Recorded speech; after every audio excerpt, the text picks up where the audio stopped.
Miami becomes the latest city to reverse course on its reopening. Would you pay $50,000 to go to college online? Harvard's betting you will. And which companies got PPP money? The Treasury Department released the names. Here's what you need to know.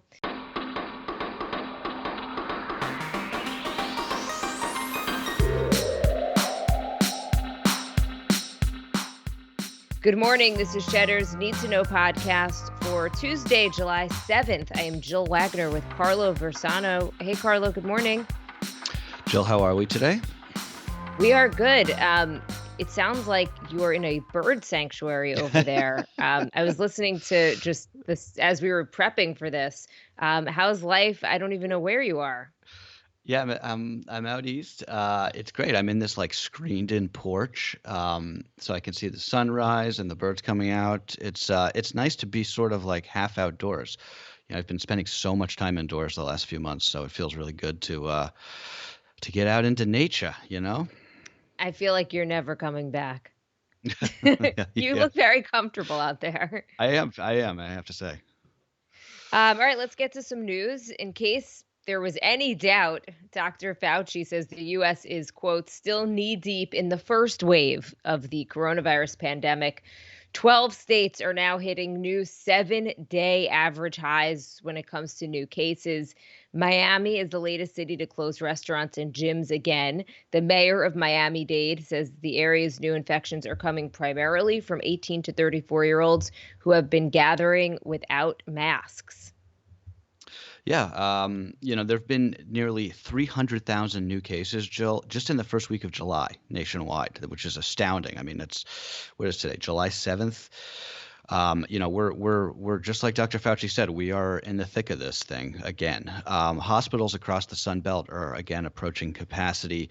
There's once again testing shortages and backlogs in some states, and that affects everybody because remember, it's just a couple of the labs that actually do the processing of these tests. This is the reason why it took me 10 days to get my COVID test results, even though the actual process of getting the test in New York was very simple. So it's just they are backed up once again. Which is crazy because it defeats the purpose, because the whole Of point course, for you to yeah. get your test was that you were going to be with your family. I assume you're fine and you don't have it, Yes, Carlo. yes. Thankfully, both my wife and I are fine, and everyone in my family is fine. But if somebody weren't, it would have been a problem, right? Because we were together until we didn't get the results until a couple days ago. So it's a real problem. And there's these pictures out there of these people gathering in waiting in their cars for hours to get tests in states like Louisiana and Texas. Not to mention the people who actually have to administer these tests, in 100-degree weather in the like spacesuits. Yeah. You got to feel for them too, right? There are places, the New York Times it was one of their front page stories today. They profiled a lot of these testing facilities that are literally running out of tests within like the first 5 minutes of opening their doors. So you've got lines, to your point, miles long. And just this idea that the reason that cases are going up is because testing is going up isn't really accurate. Because the percentage Right. of positives is also going up dramatically. Yep. And one number that struck me that I heard from that interview with Dr. Fauci, which by the way was streamed on it was like It's streamed Facebook, on I think. social Yeah. media or something, because the White House isn't really letting him speak to American news outlets, which. Right. I mean, he's in charge of this thing. He's the person who's been the face from the medical side of it, of giving us accurate information. And we're in the middle of a pandemic. We should really be hearing from him. But one of the things that he said that struck me was that it wasn't that long ago, I think last week, that the U.S. was growing. Like we had about 20,000 new cases a day. We are now at more than 50,000 new cases a day. So that's how this thing explodes, right? It's this exponential growth, which is Right. why he was saying that we're going to probably get to 100,000 new cases a day. That's really Well, scary. yeah. And hospitals are filling up. This, and the death rate is still not really climbing, at least according to the latest numbers that I saw. But again, deaths are a real lagging indicator. Well, it'll So be I really don't think interesting. that This is we going to should be rest, assured just yet. absolutely, and I think this is going to be a hard month because a lot of people gathered for the 4th of July. We were talking about a lot of the pictures we saw on social media. Let's just hope that most of that was outdoors. But the next couple of weeks, we'll see if that made an impact, right? If those big gatherings were a problem. Okay, one of the big questions on the minds of basically every parent and student in America right now is what school's going to look like in the fall. And we're starting to get a clearer picture, at least when it comes to higher education. Harvard and Princeton have announced their plans for the fall semester, which include bringing some students back, but not at the same time, and an emphasis on these remote virtual classes. At Harvard, all classes are going to be online, even for students living on campus. Tuition is staying the same, $49,000. Princeton's doing something similar. They're going to offer, though, a 10% tuition discount. Last week, by the way, USC reversed its plan to bring students back and now plans to do most classes online. There's so much to talk about here.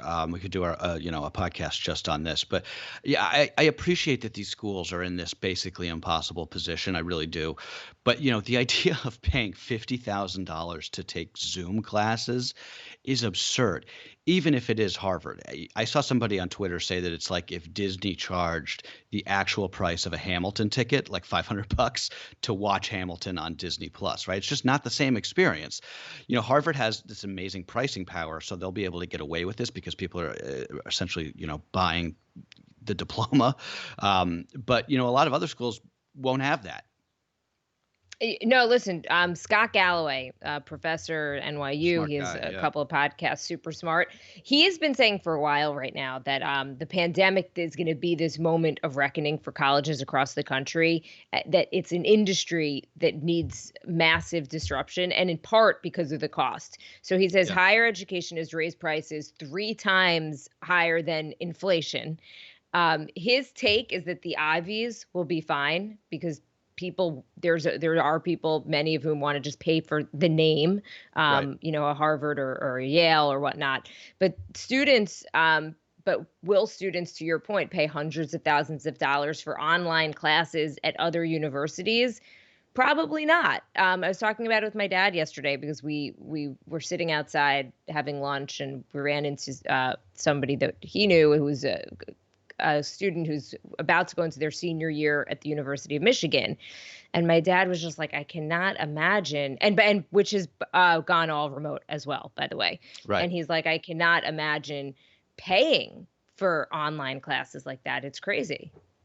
Well, yeah, I mean, that's just like the college experience is not the value of college, whether it's Harvard or Michigan or Richmond, where I went, or if it's your local community college, like it's just not, it's not about like just like the classes and the lectures. It's like the whole experience. That's what the value is. I still don't understand. Maybe somebody can explain this to me. Why not just have classes outside? Like, remember how great it was in high school or in college when the teacher, the instructor was like, okay, it's a beautiful day, beautiful spring day. We're going to just have classes outside. Why don't they just do that? Like put up tents if it rains, space heaters, I guess, if it gets cold. But to what you were saying, Jill, if I could give one piece of advice to any incoming college freshman listening right now, take a gap year. Just blow this thing off. Like, go work in a bakery. Seriously, learn how to get really good at making bread. That will be more useful in your life than a year of online classes without any of the rest of what college has to offer. That's my opinion, at least.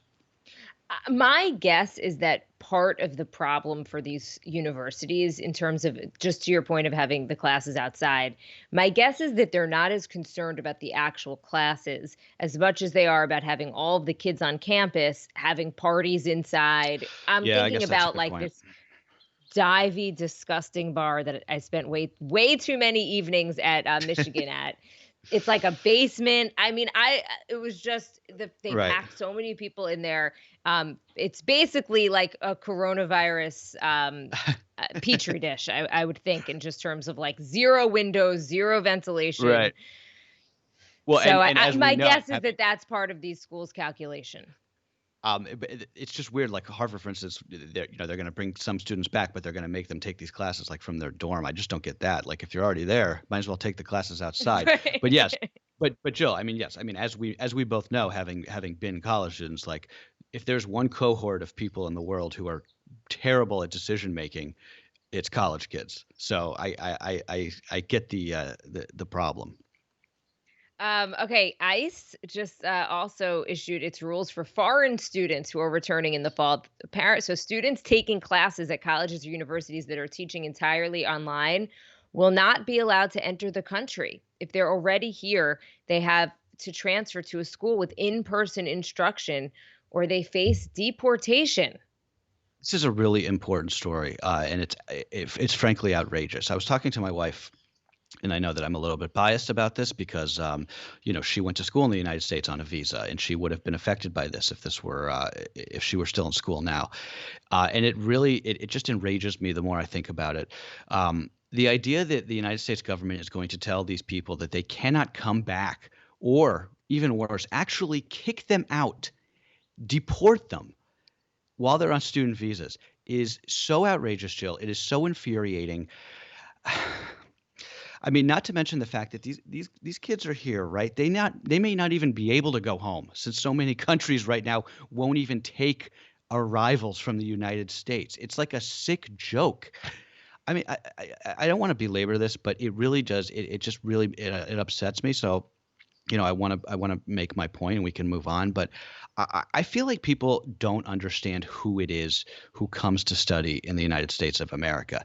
It is the best and brightest people on earth, right? It is exactly who we want in this country. It is people like my wife who work their asses off, and excuse my language, to come to this country for an opportunity that they would not have had where they're from, in the countries that they were born into. It is bad enough that we don't staple green cards to every single foreign student's diploma when they graduate from an American university, but to make it harder for them to study here is the opposite of what we should be doing. It pisses me off. I'm sorry to get riled up about this, but it is sadistic. This is sadistic, is what it is. And I will get in trouble for saying this, I'm sure, but ICE is a sadistic organization, at least how it is currently run, and this shows it. And I'm sorry, but it's true. Carlo, I think to your point, I just think the students from abroad who are coming here to study, it's exactly who we want here. It's immigrants built this country, and a lot of immigrants fleeing other areas helped build this country. I think about, my heritage and a lot of Jews who came here after Absolutely. or before World War II, fleeing the Holocaust, many of whom, by the way, not let in, and were turned away. So Carlo, I think, I mean, it's like a totally different issue in terms of ICE and whatnot, but that the bigger point is just that that's what this country is about. Yeah. Just moving on to some other news quickly. 2 major oil and gas pipelines have been shelved or canceled in the last 48 hours, a sign that investment in new fossil fuel infrastructure is becoming a bit harder to secure. A federal judge ordered the controversial Dakota Access Pipeline to shut down next month while it undergoes a comprehensive environmental review. That decision came after 2 energy companies announced that they were pulling the plug on the Atlantic Coast Pipeline, which would have gone under the Appalachian Trail, saying that the pipeline wasn't worth the legal and regulatory headaches. I mean, that the Dakota Access Pipeline, we have been talking about that. Yeah. I feel like for years at this point.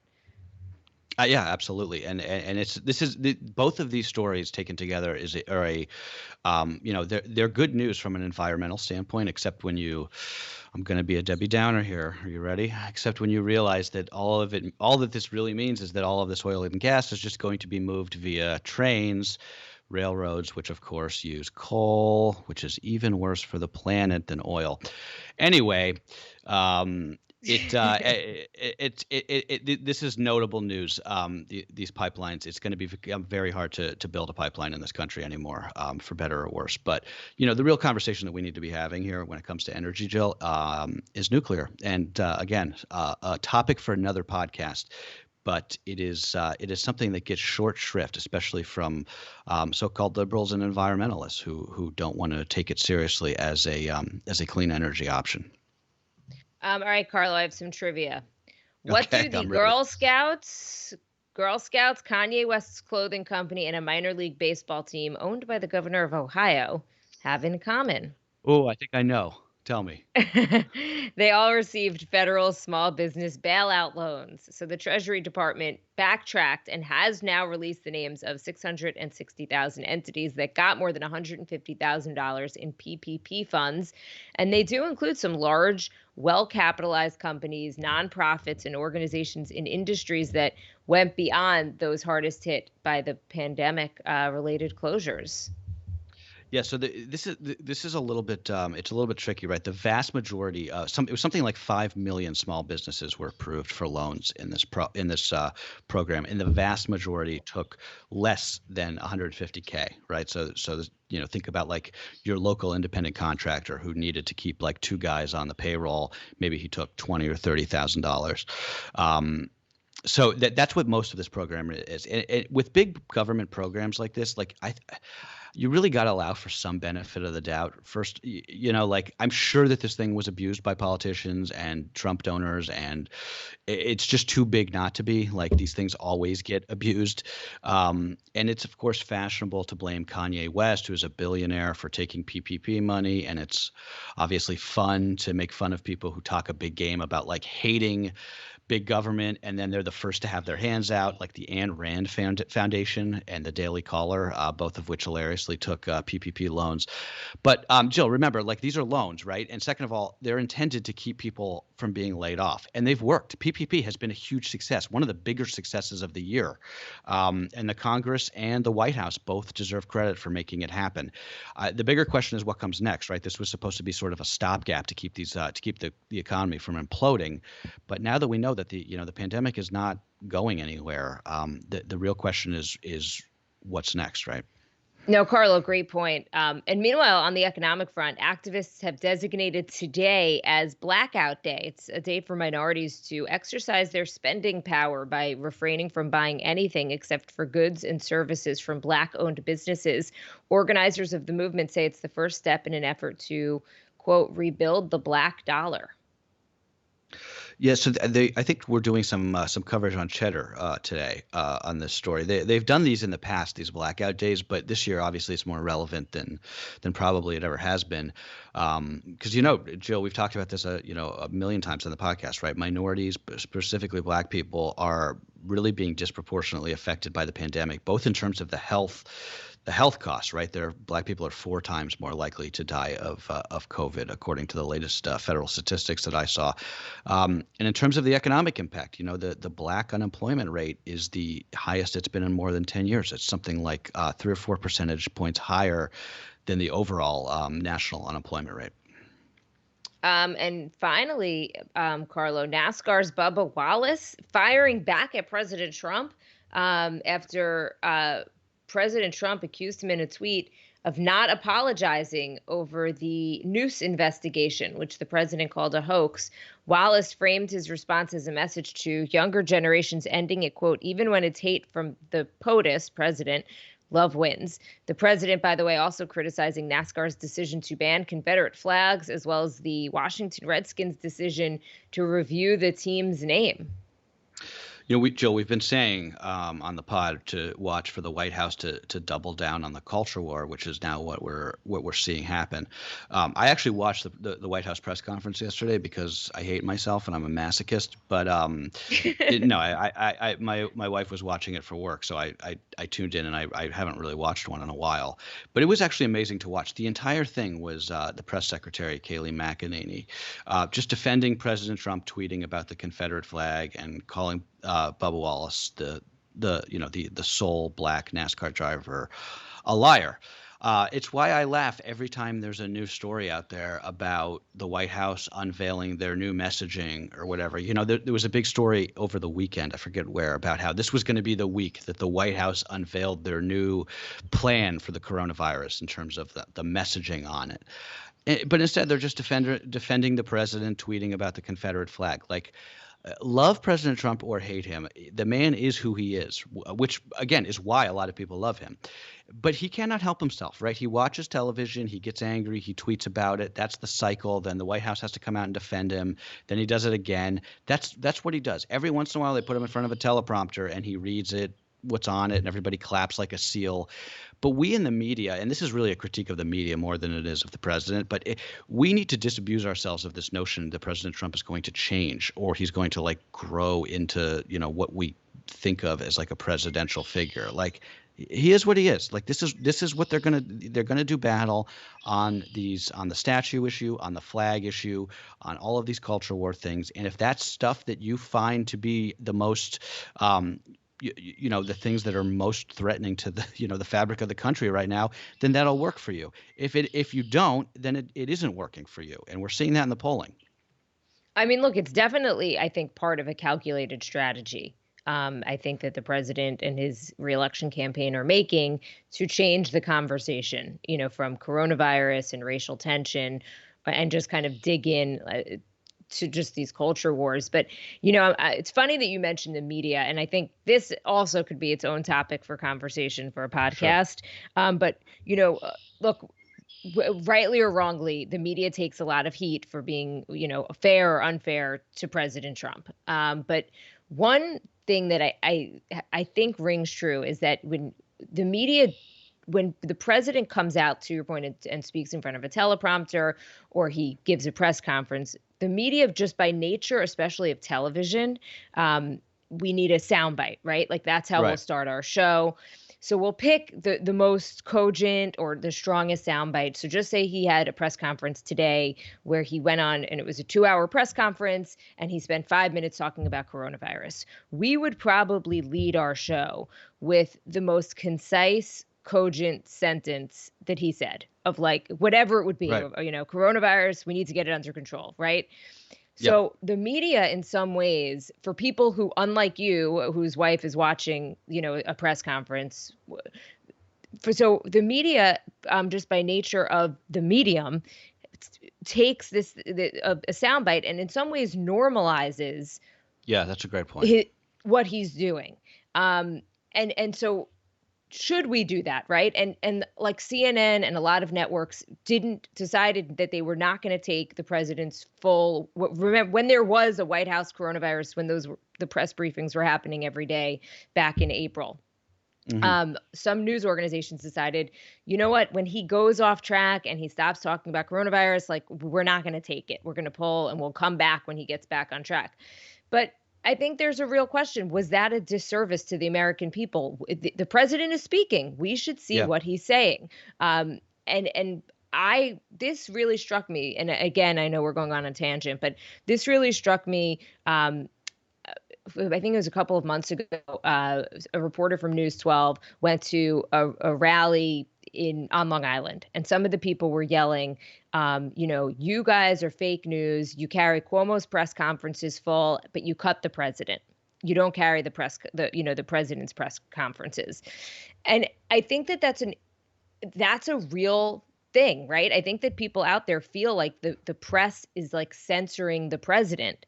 And you could argue that what the press is doing the president a favor, right? Because they're taking what he's saying, and they're kind of putting it into the constructs that we're used to in terms of the way politicians behave.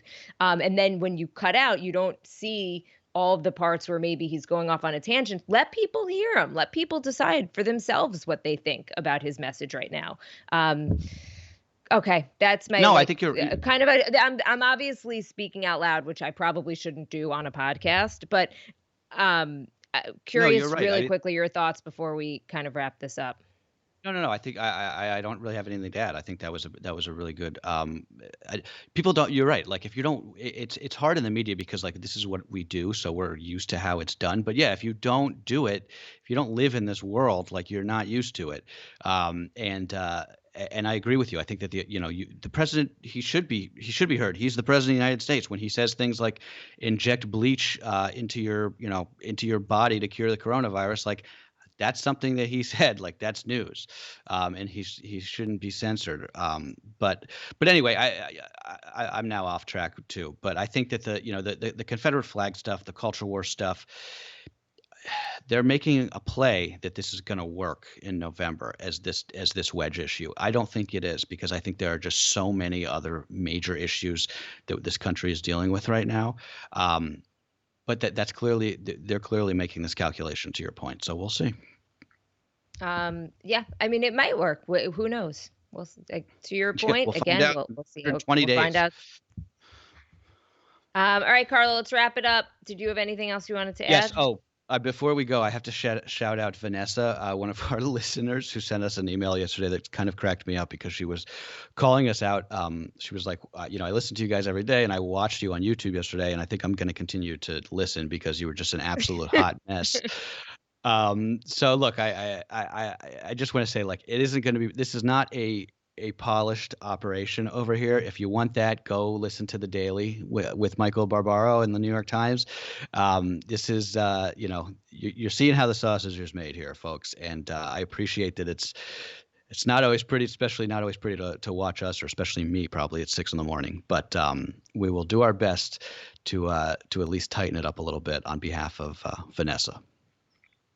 Yes, Vanessa, thank you for watching and listening, and we hope we didn't lose you just based on our on-camera. She was making fun of me for one of the things she was making fun of me for was wearing my headphones like off of one ear. She was like, "You look like a DJ. You need to stop that," which I just thought was funny. But anyway, you can watch these videos if you dare at youtube.com/Cheddar Live. By the way. All right, everybody, that's what you need to know for Tuesday, July 7th. Bye, folks.